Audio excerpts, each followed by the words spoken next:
Relaciones entre epistemología, ciencia y arte. La experiencia más hermosa y más profunda que nos es dado sentir es la del misterio. Es la sensación fundamental, la cuna del arte y de la ciencia verdaderos. Quien no la conoce, quien no puede asombrarse, ni maravillarse, está muerto. Sus ojos se han extinguido. Albert Einstein. Introducción. El objetivo central de este trabajo es establecer las relaciones entre epistemología, ciencia y arte. En este sentido señalamos que la epistemología, en su versión postmoderna, nos ayuda a conocer tanto las bases de construcción tanto de la ciencia como del arte. Buscamos los principios constitutivos del conocimiento científico y de las artes. Y las preguntas esenciales que nos hacemos es: ¿se puede definir la ciencia exclusivamente bajo sus fundamentos racionales, metodológicos y técnicos? ¿Se puede definir el arte solo en base a sus fundamentos creativos e intuitivos? La respuesta es que no. Tanto las ciencias como las artes comparten principios racionales y creativos que de no hacerlo sería imposible la realización de las mismas. En la era moderna, siguiendo una línea de los griegos antiguos, se instituyó la lógica como fundamento de la investigación científica. De allí el nacimiento y desarrollo del método científico, bien con bases inductivas o deductivas o como una combinación de ambas. Los paradigmas empiristas, positivistas y pragmatistas se encargaron, en su contexto y en su tiempo, de institucionalizar esta visión de la ciencia, y de seguro que aportaron al desarrollo de las ciencias naturales y sociales, no hay duda de ello. No obstante, tuvieron una visión muy limitada de los fundamentos epistemológicos. Desde Comte, en el siglo XIX, hasta Pape, en el siglo XX, para solo nombrar dos grandes de la epistemología, siguieron esta perspectiva. Por el contrario, al tener una visión más amplia del conocimiento, donde se involucren aspectos lógicos, psicológicos, biológicos, sociales, culturales y hasta políticos, vemos que la ciencia es una mezcla o una fusión de muchas variables como la lógica, la intuición, la creatividad, la motivación, el compromiso social, etc. Siento que hay que diferenciar entre el proceso de investigación y el proceso de formalización, o lógica del descubrimiento y lógica de la exposición, para darle preeminencia a la lógica de la fundamentación del conocimiento, para su exposición racional, para darle universalidad al conocimiento, para darle validez al conocimiento, pero esto no le quita la complejidad de la ciencia y de su enseñanza.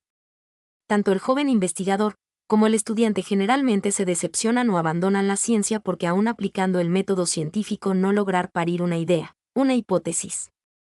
Y de esto se trata, parir el conocimiento, el cual solo viene de la creatividad, de la inventiva, del riesgo, de los sueños por parte de la investigación. Hay que maravillarse ante el misterio, como decía Albert Einstein, creador de la teoría de la relatividad. Por su parte, en el otro extremo, en la misma era, en las artes, se instituyó, de manera oficial, que la creatividad es la base de todas las manifestaciones de estas, como la pintura, la escultura, la música, etc. Pero al analizar más a fondo el desarrollo histórico tanto de las ciencias como de las artes, nos encontramos que tanto la razón como la creatividad son los dos pilares que sostienen estos dos componentes culturales, como lo son las ciencias y las artes. Aún más, precisando, podemos agregar un tercer componente como la espiritualidad, haciendo una especie de trípode de soporte para las ciencias y las artes. Pero para los efectos del trabajo nos dedicamos a las dos primeras. En el proceso de investigación científica por un lado, y el proceso artístico por el otro, se intercambian necesariamente la razón y la creatividad.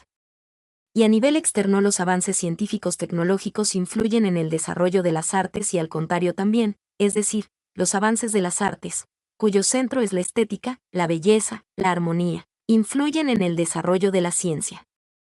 Aún más, las artes, si no están en la vanguardia de los nuevos conocimientos, por lo menos van en paralelo al desarrollo de la ciencia.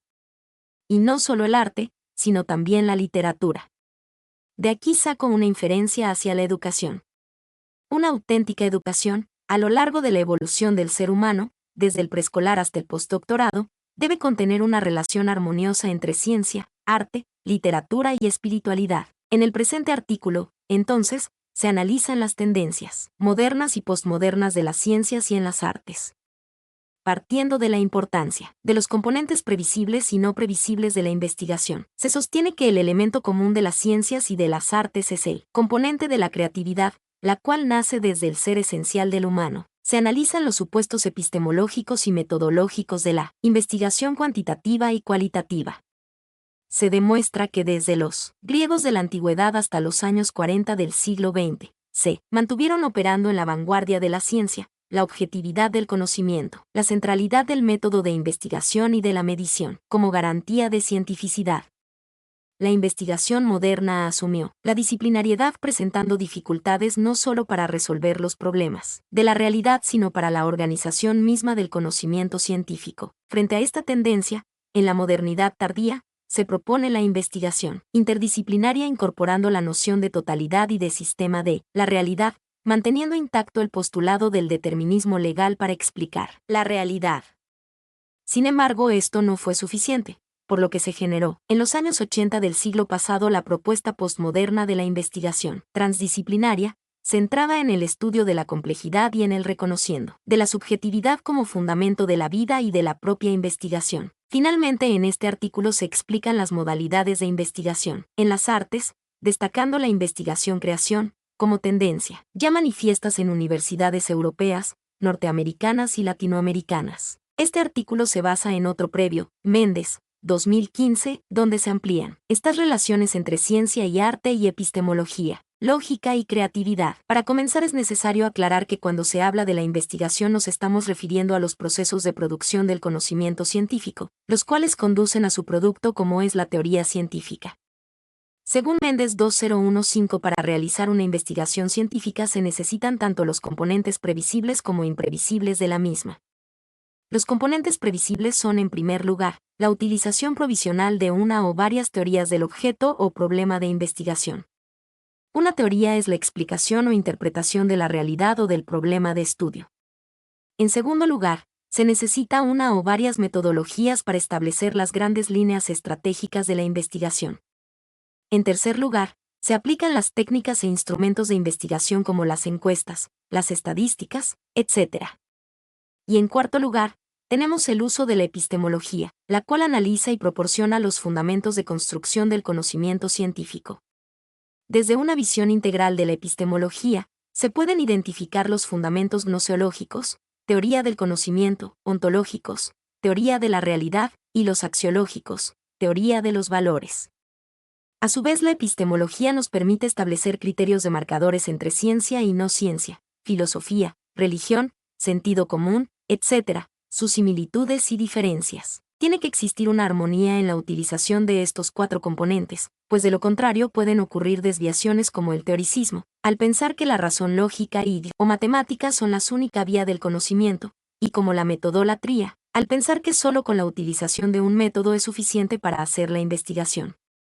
Por su parte, los componentes no previsibles de la investigación son fundamentalmente la creatividad, la intuición, la imaginación y el azar. Nunca se elabora una teoría científica si no está presente el espíritu científico cuyo centro es la creatividad. Unos la llaman iluminación.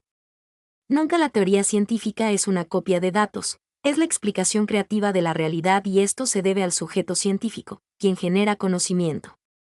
La investigación es una conjugación entre lógica racional y creatividad como un acto de expresión del espíritu humano. Como lógica busca un conocimiento racional, sistemático, verificable o contratable y falible. Bunge, 1981, como creatividad, la ciencia busca inventar o descubrir leyes o tendencias explicativas de la realidad. En ese sentido, la ciencia y el arte tienen este componente como elemento común. La creatividad siempre estará en las fronteras de la ciencia y el arte. Constituye el recurso del científico o del artista para visualizar lo nuevo y es la garantía de la expresión de todo el potencial del ser humano. La verdadera investigación, así como la creación artística, es en último término un proceso de creación y de iluminación del ser. Por su parte, el componente del azar siempre está presente. Nada es lineal, ni en la realidad, ni en la investigación, y el científico debe estar preparado para captar, leer e interpretar los acontecimientos dinámicos y azarosos, o caóticos de la misma. Quiero decirles que la epistemología cada día se expande, en cuanto a su objeto de estudio. Originalmente se refería solo al estudio, conocimiento científico, dejando a la gnoseológica, como rama, de la filosofía para encargarse del conocimiento en general, Essen, 1976. Posteriormente, la epistemología ha venido investigando los fundamentos, o las episteme de la cultura y del arte, para posicionarse en el estudio de los fundamentos de la vida misma. Méndez, 2003, 2011. Epistemología y ciencia en la modernidad. Para poder entender cuáles han sido las tendencias de la investigación, es necesario ir a los fundamentos epistemológicos que han predominado en la investigación a través de la historia. En ese sentido, desde los griegos de la antigüedad, se estableció un núcleo gnoseológico. Entre el sujeto y el objeto de investigación, se fundamentó una separación entre sujeto y objeto de estudio. Desde el principio nació la objetividad como garantía de la ciencia, ajena a los valores y nociones. Ya el investigador. Nace el método como mediador entre sujeto y objeto, y como garantía de verdad. Desde entonces, el sujeto investigador se desdibujó y el objeto se cristalizó en una estática permanente, y cuando pasaron a estudiar al hombre o la sociedad los convirtieron en simple objetos de estudio. Esto podría hasta justificarse en las ciencias naturales, pero pasó sin problemas al campo de las ciencias sociales, humanas y culturales. Este acercamiento permitió definir que los problemas de la realidad como objetos de estudio eran siempre fenómenos, para luego convertirlos en dato, estos en variables e indicadores, para tratarlos con la tecnología metodológica y estadística, desapareciendo el ser humano como problemática de estudio. La epistemología de la época señalaba que la ciencia buscaba explicar objetivamente las leyes que presiden la realidad y estas leyes obedecían a un núcleo ontológico donde existe un orden inmutable de la propia naturaleza. Descubierto, ese orden se explicarían los problemas como desviación del mismo, y la solución de estos consistía en volver a la normalidad, al orden. Para conocer esa realidad solo era posible por medio de la razón. A su vez, esta razón era lógica, propuesta por Aristóteles, 2006 en la antigüedad, derivando los dos métodos por excelencia, de la investigación como la deducción y la inducción. Habría que estudiar la realidad de manera objetiva aplicando esos criterios y métodos, excluyendo los demás componentes de la investigación como la subjetividad, la creatividad, la intuición, la imaginación. Es increíble que estos postulados epistemológicos fueron los que nutrieron la investigación científica desde los griegos de hace 2500 años, haciendo un paréntesis en la Edad Media y restableciéndose en el Renacimiento hasta los años 40 del siglo pasado. Esta epistemología regía la investigación en las ciencias naturales y fue transferida por el empirismo inglés y el positivismo francés al ámbito de la investigación en las ciencias sociales en el siglo XIX. Esta fue la tendencia de la investigación predominante. Los filósofos de la ciencia y los epistemólogos modernos se dedicaron a fundamentar estos criterios.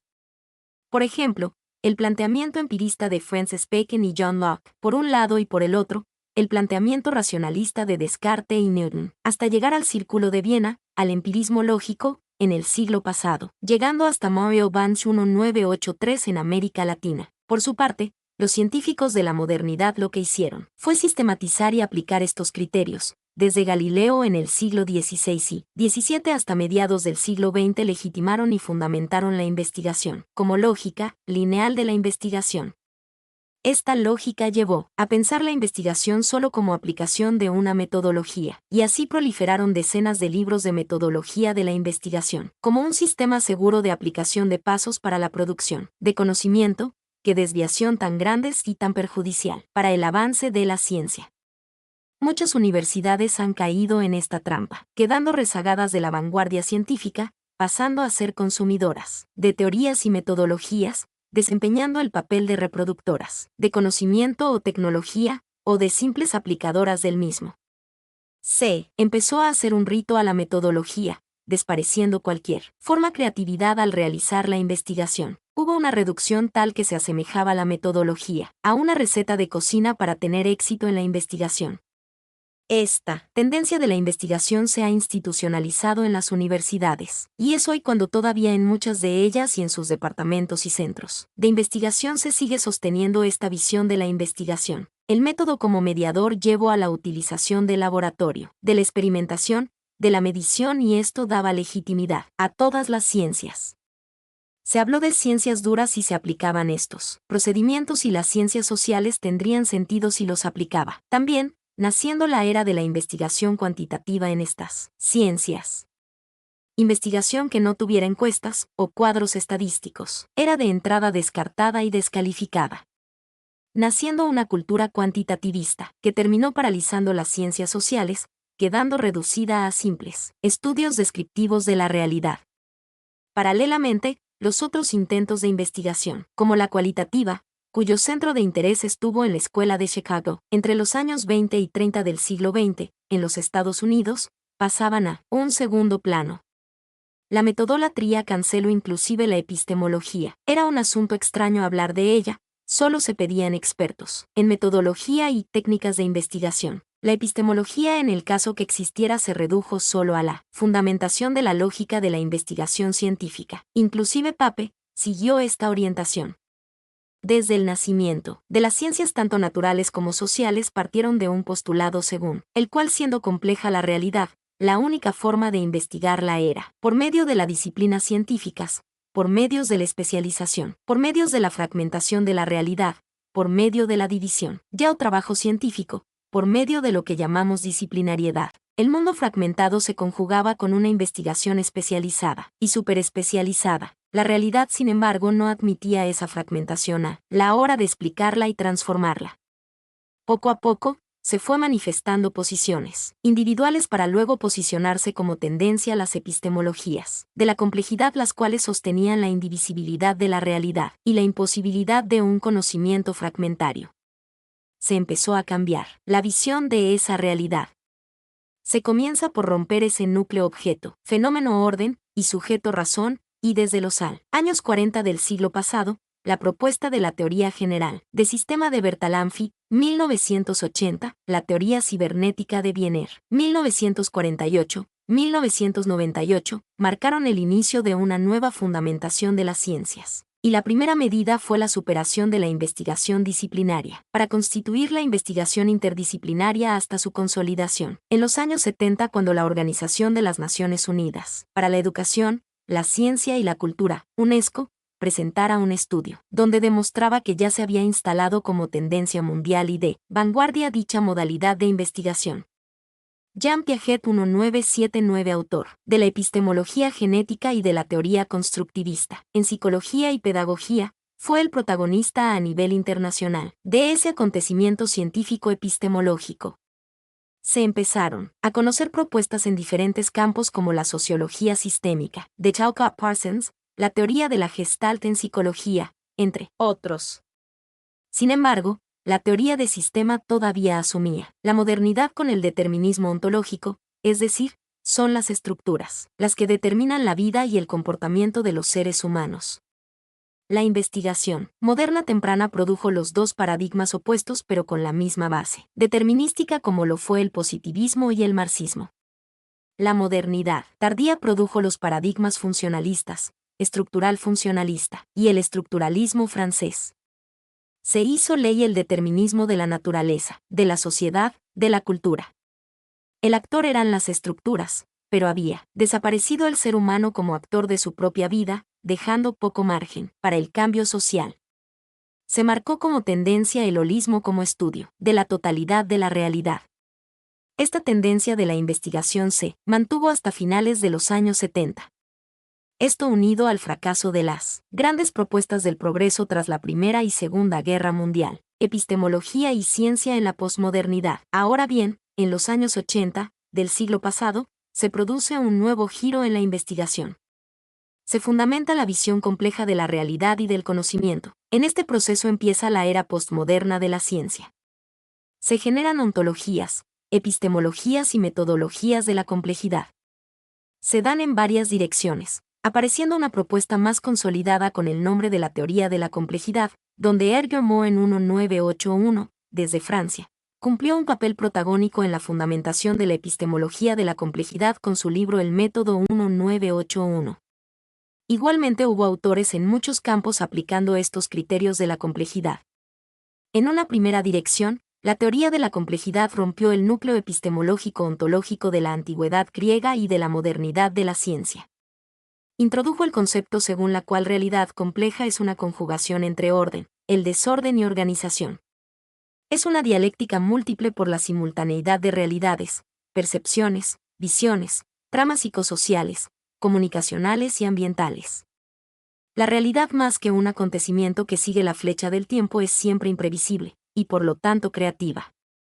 En una segunda dirección, Decimos que se presenta una versión postmoderna de la ciencia porque aparece en escena de la investigación científica el sujeto como productor de la vida y del conocimiento. Que no hay que someterlo a experimentación para conocer la verdad, sino que en diálogo permanente con otros sujetos invitados como investigadores logran esclarecer, comprendiendo e interpretando su propia realidad. Y es una realidad simultáneamente doble, la particular y la global. Lo particular está en lo global y lo global está en la particularidad. Frente a un determinismo legal aparece el sujeto intencional en la realidad y en la investigación que produce y es producido por la cultura, en su sentido amplio donde van por supuesto la ciencia y el arte y demás saberes. Frente a un objetivismo científico aparece la subjetividad como fundamento de la realidad y de la investigación, de allí el nacimiento de la investigación cualitativa como movimiento postmoderno. La investigación cualitativa rescata el sujeto como actor de su propia realidad y de su propio destino, en su dinámica interna y externa. Y esto hoy marca una tendencia, ya no es una propuesta aislada, sino que ya es una visión de la ciencia arraigada en las instituciones de educación superior y en los centros e institutos de investigación, en las revistas, en los congresos y encuentros de investigadores. El sujeto aparece simultáneamente como sujeto de la realidad y como sujeto investigador. Ya no hay objetos de investigación sino problemáticas subjetivas e intersubjetivas en proceso de investigación. La investigación cualitativa como tendencia postmoderna de investigación supone que es el sujeto el actor de su propia existencia particular y de la propia existencia social e histórica, al tiempo que aporta en su saber y en su comportamiento el mundo en que vive. El ser humano es un holograma y por ello la historias de vida como método de investigación permite reconstruir la sociedad misma, y la reconstruye en su visión compleja y sistemática. Ya no tenemos que medir el comportamiento y hacer inferencias estadísticas para explicar la realidad, porque ya el sujeto de la problemática estudiada aporta la explicación y a partir de su vivencia. Se convierte por lo tanto la investigación científica en una modalidad de vivencia, en un acompañamiento entre sujetos, entre el actor implicado en la problemática y el investigador. Estos sujetos son capaces conjuntamente de reconstruir la realidad vivida. Para ello, dado el carácter simbólico de la vida, se recurre a la hermenéutica, a los métodos etnográficos, la semiología y la teoría fundamentada, para ayudar a comprender interpretando las realidades humanas. Frente a las teorías y paradigmas modernos, empiezan a aparecer paradigmas como la fenomenología en ciencias sociales con base a la propuesta con el mismo nombre formulada por Husserl en filosofía, el interaccionismo simbólico, el conductismo social, ambas con una fuente pragmatista, la etnometodología, entre otras. La investigación cualitativa se sale del abstraccionismo para instalarse en la realidad. No solo busca interpretarla sino cambiarla. De allí nace la necesidad de transformar la realidad vivida, por ello la vigencia de la investigación-acción donde se investiga para transformar. El investigador deja de ser contemplativo para pasar a ser actor de la propia investigación y de la propia realidad. Existe una crítica que los investigadores cuantitativos hacen a los cualitativos y es que este tipo de investigación no podría ser nunca científica porque no alcanza un nivel de universalización o generalización del conocimiento elaborado, como lo hacen ellos. Argumentan que la subjetividad solo queda en eso, en lo particular, en lo coyuntural, en lo pasajero. Sostienen que al involucrar la subjetividad como eje de la investigación pierden el lado fuerte de la ciencia como lo es la objetividad, y solo con esta se alcanza la universalización del conocimiento científico. Se alcanza la verdad. Pero lo que no dicen es que la famosa universalización o generalización es producto de una generalización estadística. Lo universal es la ampliación de casos, justificada matemáticamente, estadísticamente, contenido y reconociendo márgenes de error en la inferencia de lo particular a lo general. En todo caso, la investigación cuantitativa es una de las opciones posibles, mas no la única, para alcanzar la universalización. Estas críticas positivistas intentan, además, desnaturalizar y desmoralizar la investigación cualitativa. Pues bien, esta postura hoy está equivocada. Por su parte, la investigación cualitativa busca fundamentarse desde lo ontológico-antropológico, desde lo humano y no desde las estructuras legales que buscan las ciencias naturales. La investigación cualitativa no solo se remite al individualismo metodológico, sino que también busca formas de generalización del conocimiento. No se queda solo con el caso, aunque es también una opción válida de investigación, sino que ha generado fundamentos y mecanismos para lograr la generalización o las tendencias sociales. Han fundamentado el método comparativo de casos, situaciones, comunidades, culturas, etnias, clases, grupos, organizaciones o acontecimientos, buscando los elementos comunes y diferenciales de las mismas, complementando con la triangulación teórica, metodológica o epistemológica para determinar los elementos de verdad del conocimiento de esas realidades investigadas. La triangulación busca múltiples miradas para determinar similitudes, coincidencias, tendencias. Y no solo la comparación y la triangulación, sino que también utilizan el criterio de saturación como la pauta límite para demostrar que con casos determinados es suficiente para alcanzar la interpretación holística de la realidad. Se demuestra que un caso más no aportaría nada nuevo a la investigación, por lo que la muestra que llega al punto de saturación es suficiente para lograr una interpretación fenomenológica universal de la realidad estudiada. Mientras que las muestras de la investigación cuantitativa, la validez la da la inferencia estadística sobre casos determinados para lograr la generalización, en la investigación cualitativa se busca la generalización, determinado las esencias de los procesos estudiados. Pero hay un argumento mayor a favor de la legitimidad de la investigación cualitativa y es que al preguntarles qué es el ser humano, nos encontramos que un elemento diferenciador con respecto a otras especies es que produce y vive en un mundo de valores. La cultura no es más que la cristalización y acción de los valores que el ser humano ha construido.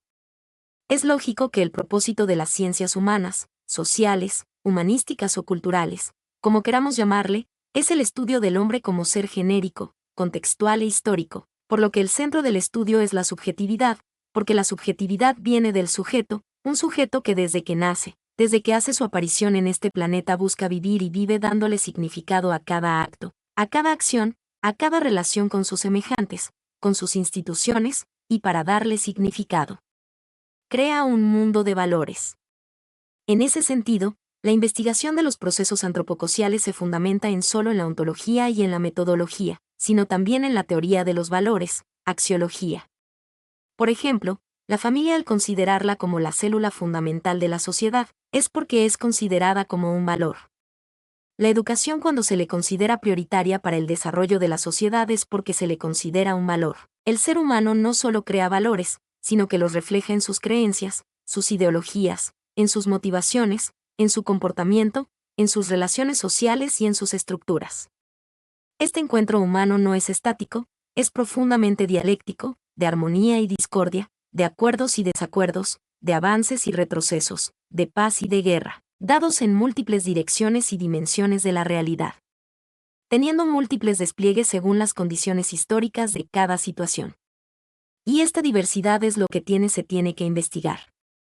Para preservarnos como humanos, creamos un mundo de los valores específicos para fundamentar la familia, las instituciones, y el Estado. Ese tipo particular de valores son los valores éticos, valores que permiten construir y desarrollar, por ejemplo, el concepto de justicia o de los derechos humanos.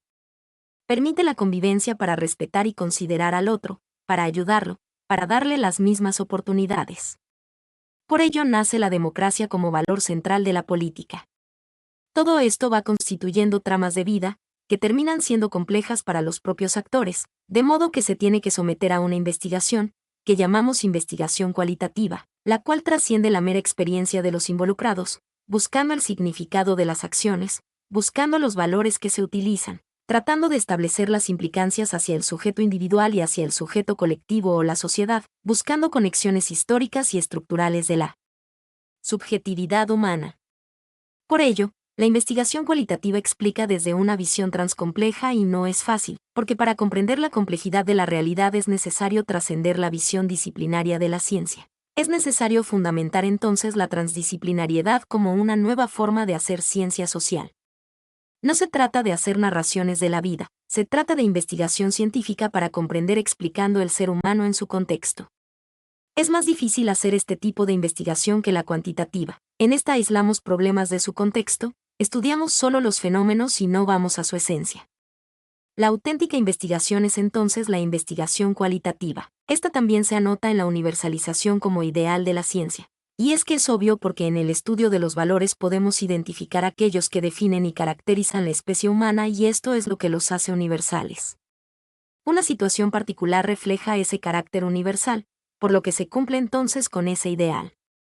En definitiva, la investigación cualitativa y lo que vamos a denominar la investigación-creación en el campo de las artes restablece y vuelve a colocar en escena lo que verdaderamente es el ser. Este argumento es vital para entender que las ciencias sociales o antropocociales, más que fundamentarse exclusivamente en el método, debe hacerlo de manera integral desde la axiología, ontología y lo gnoseológico metodológico. Debe hacerse de manera integral, mientras que la investigación cuantitativa se fundamenta básicamente en el componente metodológico. En la discusión de la investigación cualitativa se está fundamentando las ciencias socioantropológicas, o ciencias del ser humano, y precisando cuáles serían las ciencias del ser humano y ecológico. La opinión común dice que no hay investigación cualitativa, solo existe la cuantitativa, pero eso se debe más al desconocimiento de la epistemología que a otra cosa. La investigación cualitativa, que es en verdad la investigación de la subjetividad humana, ya es una realidad, una tendencia en este siglo XXI, tan científica como la cuantitativa. Pero si vamos un poco más allá, quiero decirle que la realidad no es ni cuantitativa ni cualitativa, son ambas dimensiones a la vez, y no solo estas, sino que es también estructural, sistémica, histórica, ecológica, de modo que en último término podemos hacer investigación cruzada de estas dimensiones, y podemos hacer investigaciones multimétodos. Y precisando más todavía podemos hacer investigaciones estructurales y cualitativas, investigaciones macros y micros. En definitiva, hacemos una investigación transcompleja. Esta es la tendencia de investigación en la actualidad. Les doy una buena noticia. La epistemología de las ciencias naturales, como la física, la química y la biología, desde mediados del siglo pasado admitió la subjetividad, frente al determinismo como criterio duro de las mismas. Desde la aparición de la teoría de la relatividad y de la mecánica cuántica, a principios del siglo XX, el determinismo legal, el objetivismo absoluto empezaron por ser sustituidos por fundamentos más cualitativos. Así lo demuestra el principio de indeterminación de Heisenberg, el mundo plegado y desplegado propuesto por von Wilber, 1994, Capra, 1990, las estructuras disipativas, explicadas por Prigogine 1997, la demostración de los organismos autopoiéticos explicados por Maturana y Valera, 2003, y la cibernética de segundo orden expuesto por Forster 2000, epistemología, artes e investigación-creación. En el campo de las artes se pueden especificar tres formas de investigación, siguiendo los aportes de Borgdorf 2005. En primer lugar, tenemos la investigación sobre las artes, donde aparecen todas las tendencias modernas y postmodernas de la investigación, explicadas en el punto anterior, trazando objetivos tanto descriptivos como explicativos e interpretativos de las artes. Representa una mirada desde afuera de las artes, hecha por especialistas de todo tipo. Así tenemos la estética, la historia del arte, sociología del arte, la antropología del arte, psicología del arte, la semiótica, la hermenéutica del arte, entre otras. En segundo lugar, está la investigación para las artes, que no es más que la aplicación del conocimiento científico y tecnológico al desarrollo de las artes. Aquí aparece la investigación con carácter instrumental. Se aplica como un medio o instrumento en el desarrollo del arte. Por ejemplo, para desarrollar el arte digital se necesita conocer y aplicar los avances científicos y tecnológicos de la computación y el Internet. Y en tercer lugar tenemos la investigación de las artes y específicamente la investigación-creación. Esta es una tendencia mundial que va apareciendo en las escuelas de arte de Europa, Estados Unidos y América Latina.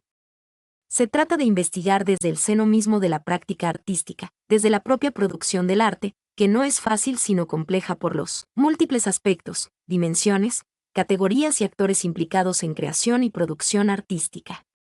Hasta ahora, este proceso se perdía y se le daba poca importancia.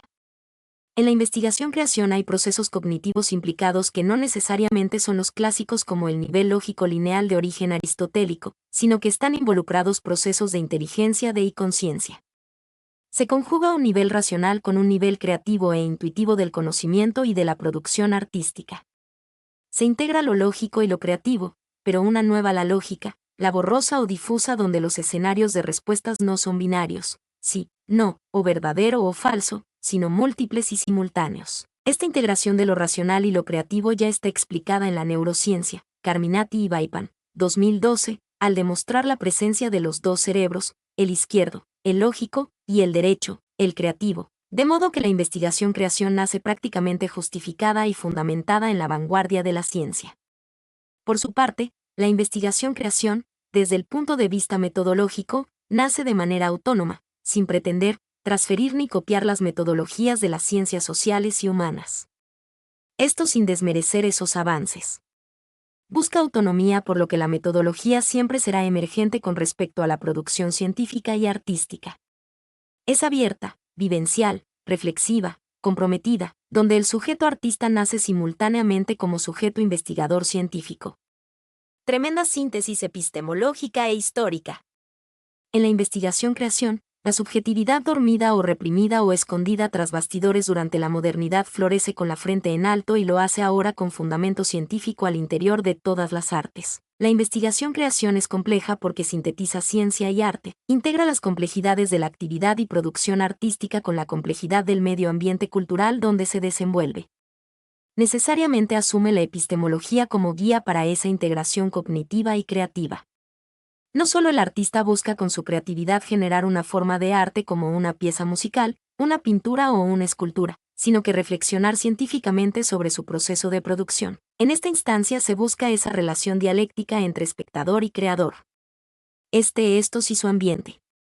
Esta visión transcompleja nos recuerda que ya era una visión renacentista. Como caso típico tenemos a Leonardo da Vinci 1990 y lo vemos en su legado y en sus escritos. El investigador creador hace creadores al espectador, a los tutores, a los compañeros de estudio. Es una investigación típicamente creadora, es una investigación artística. Esa es su originalidad y su desafío al desarrollarla. ¿Y qué es el artista en este contexto? ¿Y qué es el científico? Es un ser, no solo creativo, sino racional, consciente e intencional y con un alto compromiso con su práctica y con su sociedad. Y se amplía este perfil hacia un ser comunicativo con sus publicaciones y presentaciones, buscando satisfacer de alguna manera las expectativas estéticas y cognitivas del público. Conclusiones. 1. Y se concluye que en la modernidad se desarrolló una epistemología orientada al método objeto, la cual dio una lectura muy limitada de la ciencia, al reducir su naturaleza e identidad a la aplicación del llamado método científico, como garantía de la verdad y de la objetividad. Mientras que en la posmodernidad tenemos una epistemología orientada al sujeto y su problemática tanto ontológica como gnoseológica de manera simultánea, sin excluir la axiología. Esta nueva epistemología nos permite ver mejor tanto el desarrollo de las ciencias como de sus relaciones con las artes. De la modernidad y la posmodernidad tenemos que llegar a una epistemología integral que fusione la epistemología método-objeto con la epistemología sujeto-problemática. La objetividad propia de la modernidad es una cara de la ciencia, y la otra cara es la subjetividad, propia de la discusión postmoderna. 2. Se concluye que en la modernidad las ciencias y las artes se desarrollaron de manera paralela, como si estuvieran en dos orillas, sin relación alguna, sin comunicación alguna, pero a partir de un análisis epistemológico integral, de corte posmoderno se verifica que no solo se relacionan sino que comparten principios comunes como la razón y la creatividad. 3. La relación entre ciencia y arte se dan como consecuencia de la propia evolución de la ciencia al pasar de una visión disciplinaria y fragmentaria de la realidad y del conocimiento, ubicada en la modernidad temprana, hacia una visión transdisciplinaria y transcompleja propio de la posmodernidad. Al llegar a este estadio, necesariamente se produjo un diálogo de saberes, de experiencias, entre los actores productores y creadores tanto de la ciencia como de las artes, así como de los saberes en general. El diálogo tiene como centro de la atención la subjetividad, la intencionalidad, la intersubjetividad y la comunicación de los seres humanos en el contexto social y ecológico. Representando esto los nuevos fundamentos epistemológicos de la ciencia y de las artes. Mi nombre es Demim, soy tu asistente personal. Mi sitio en internet es demim.es.tl.